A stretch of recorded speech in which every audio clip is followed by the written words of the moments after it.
it. This is going to be our video on the squares. The square is going to have every single property we have talked about. With the flow chart, when we got to rectangle and rhombus, we talked about, okay, we start here, we add more properties to make it a parallelogram, more properties to make it a rectangle, or we go down and add properties for a rhombus. Now what we're doing is we're coming all together down here, and every property above on this flow chart is going to be contained in this square. So there's no diagrams or anything to draw on this one. So starting off right away, quadrilateral math is a square, so tell us right away it has every single property we have talked about. And so we're going to find 1 through 3. For number 1, MA right here is going to be 8. We want to find AT right here. Well, the property of the rhombus, all 4 sides are congruent. That's going to tell us that AT will be 8 as well. Next, we're going to be looking for the measurement angle HST. So from H to S to T, exactly where that S is, we're going to use our property that the diagonals are perpendicular. There's your perpendicular symbol. Please write out perpendicular if you need to. So that means that this is going to be a right angle. So we have 90 degrees. Next in line, if HS, so right here, HS is going to be 2, we want to find HA, the entire length right here. So again, looking at the property that the diagonals are bisected. This is just a property of a parallelogram. We know that HS will be congruent to SA, and then we just double that up, and this will become 4. Last but not least, we're going to be looking at MT. So we want MT right here. Well, the property that the diagonals are congruent, I don't know why I wrote diagonals this time. This is your rectangle, this is one of the rectangle properties. We know that MT and HA are going to be the exact same measurement. Number 2, we are looking at if MH equals 8, so MH right here is 8.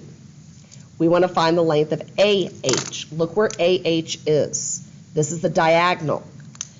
With your rectangle properties and sharing with the square, we know that we have 90-degree angles. All angles are right angles.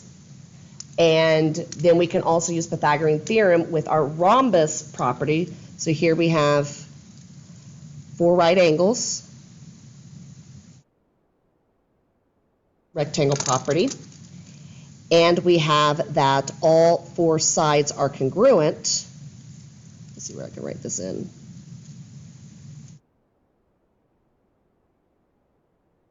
Rhombus property, we can in turn take this right triangle right here and use Pythagorean theorem. When we pull this triangle to the side, we see that both sides are 8, and we're going to be looking for the hypotenuse here. So we'll use a squared plus b squared equals c squared. We've got 8 squared plus the other leg, 8 squared. Pythagorean theorem, we square both sides. We're going to add them together to get 128. And your last step will be take the square root, and we'll go ahead and just round this to the nearest tenth. We'll wind up with approximately 11.3. On number 3, we're seeing here that the measure of angle BAC, okay, right here is going to be 5x. We want to solve for x. When we are solving for x on this one, we're noticing that we only have part of that angle.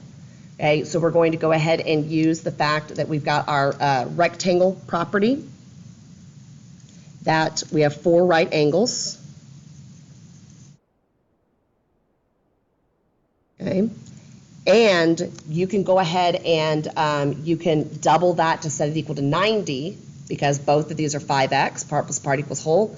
Or we can also discuss the property that the diagonals bisect the angles.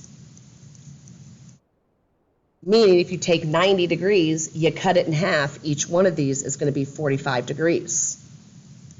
So we could just set the 5x equal to 90. Or sorry, to 45. I'm just making up numbers now.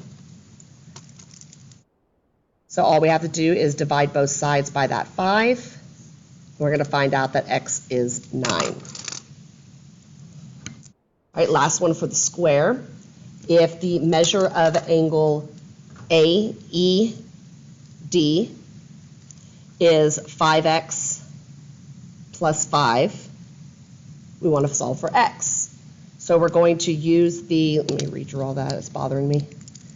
We're going to use the property of the rhombus that the square shares and know that our diagonals are perpendicular,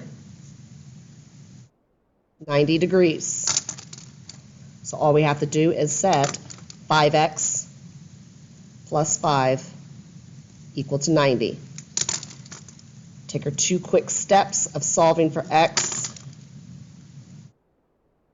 and we will find out that